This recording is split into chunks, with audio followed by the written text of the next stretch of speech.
Hey everybody, thank you for tuning into my Eurovision 2021 video blogging review reaction video.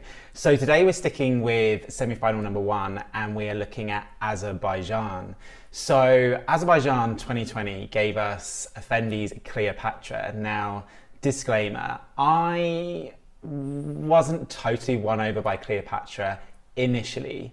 So initially I found the song quite jagged and disjointed, and I was struggling to find the thread, but after 2 or 3 listens I was starting to understand some of the hype around the song, like kind of a core hardcore Eurovision fan base really kind of took to this song and kind of really celebrated it.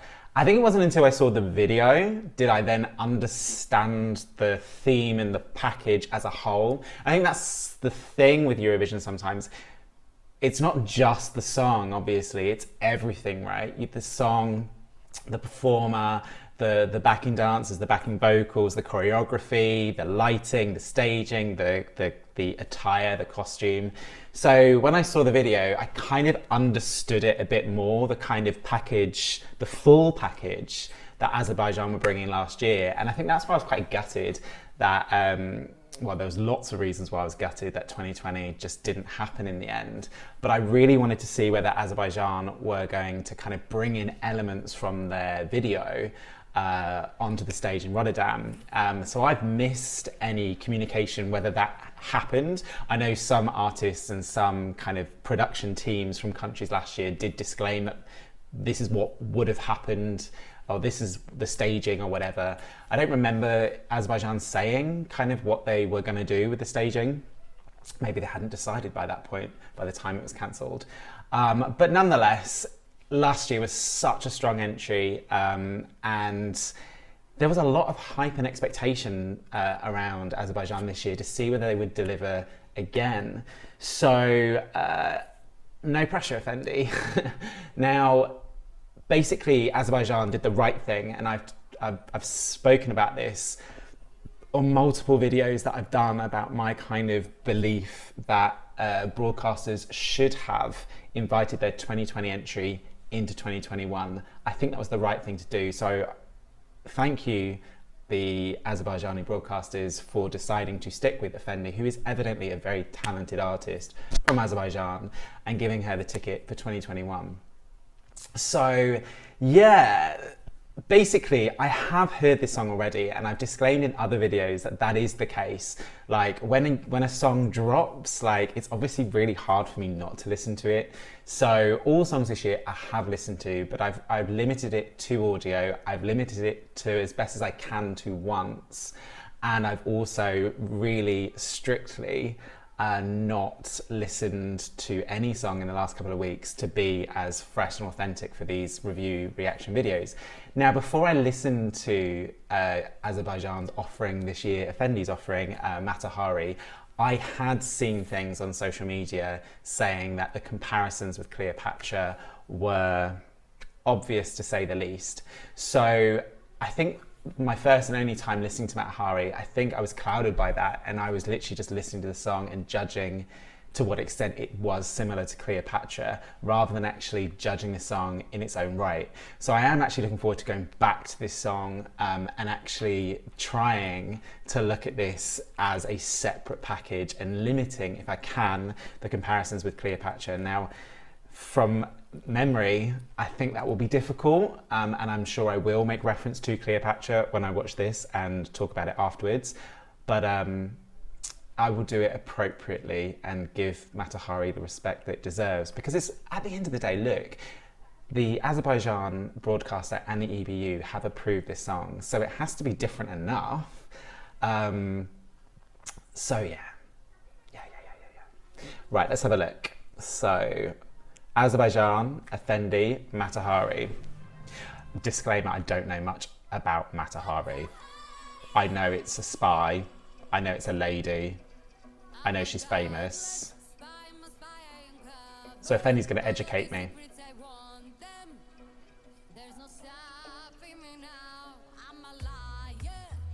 A liar. Okay.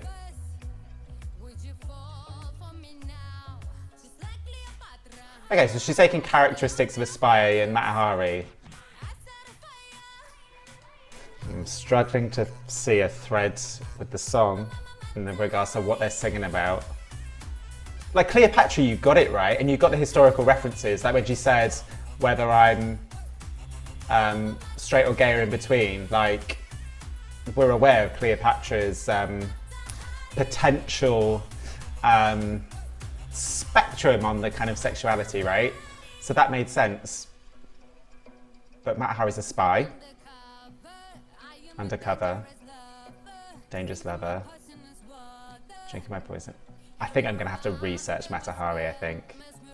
Okay, so she's basically saying she's a spy and she's dangerous and she's irresistible.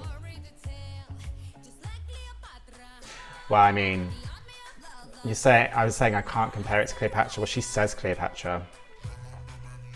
And this bit, well, I think they've just brought that snippet over from Cleopatra.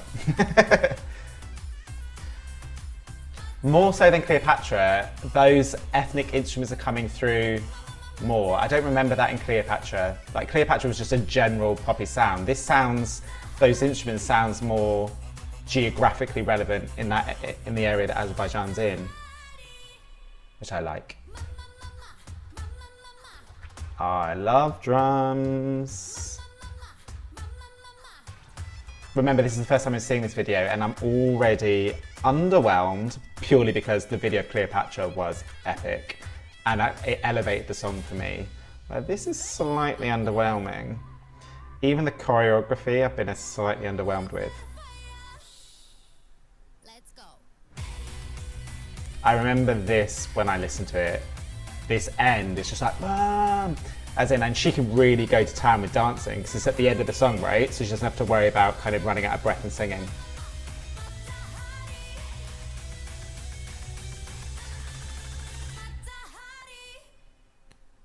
Thank you, Efendi. I don't think I've learnt much about Matahari and I am a little bit confused about why you are referring to a spy.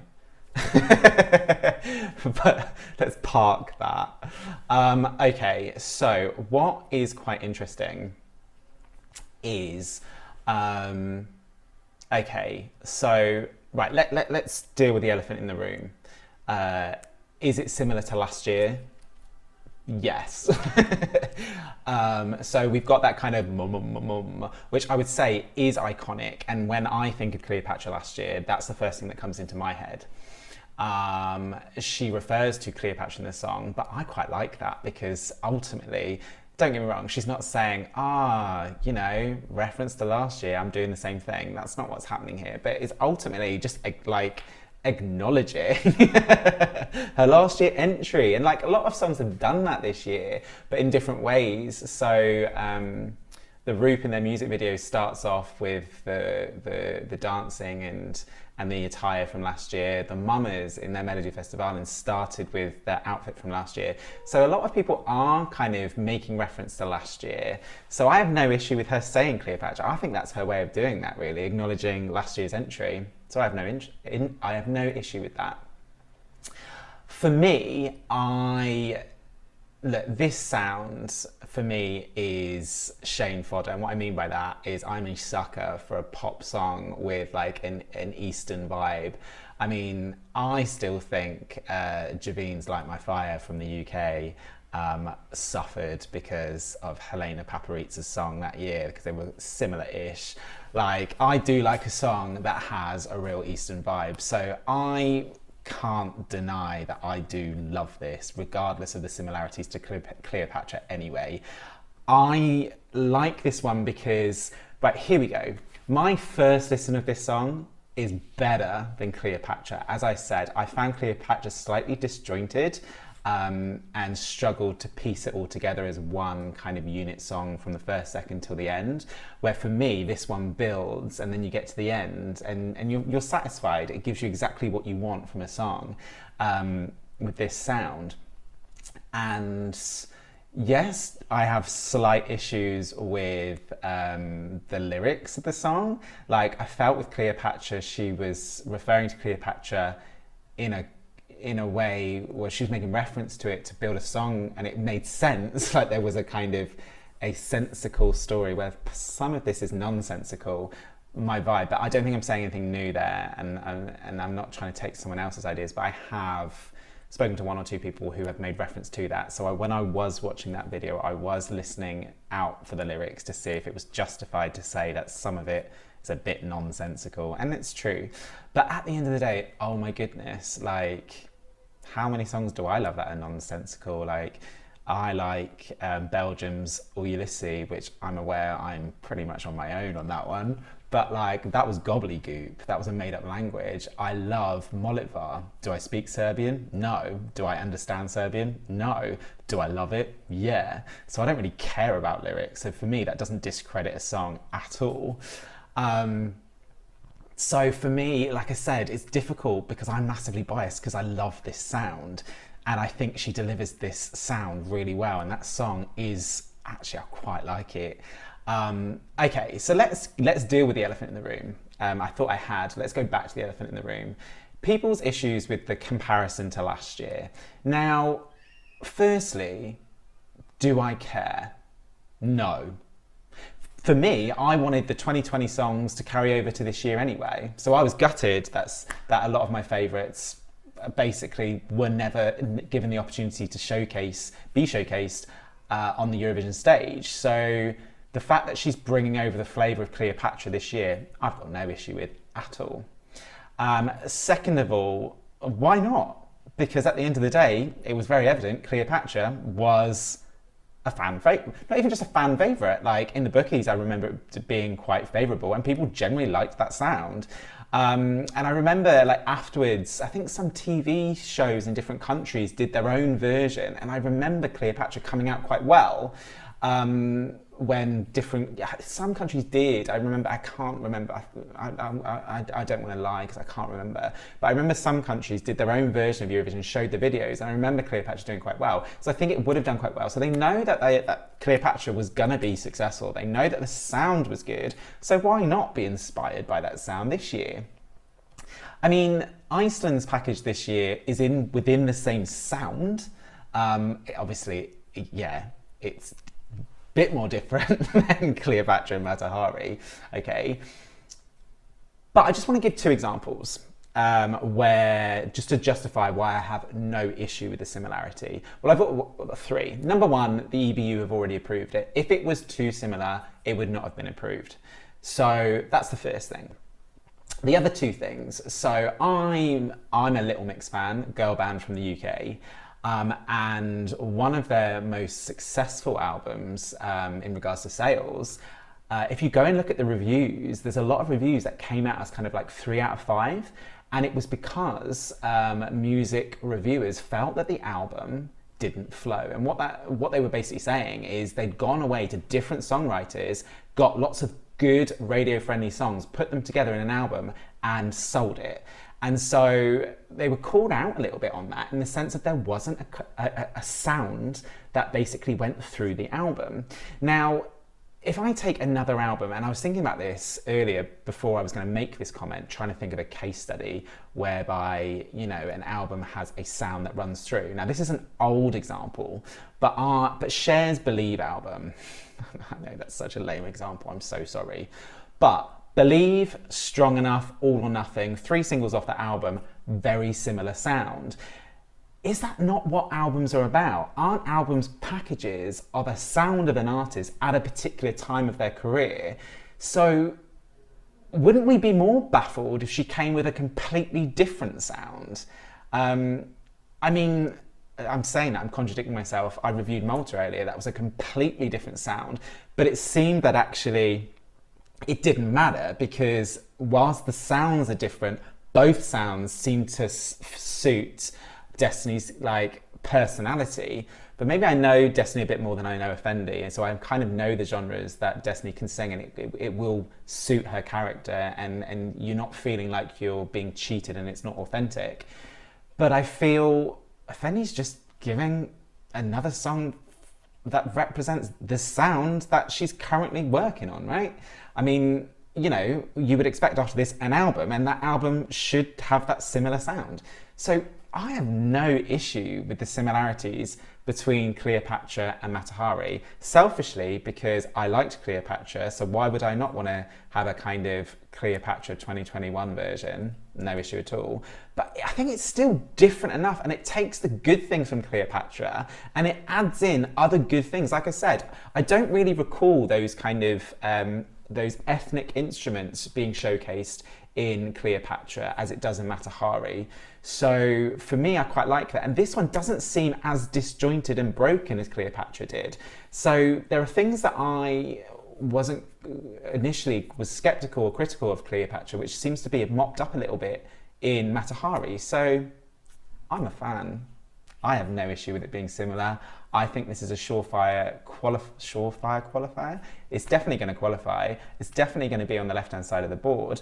There's a lot of strong songs this year, and there's a lot of them I've still not gone back to. So I can't objectively say whether it's a winner, a top 5 or whatever.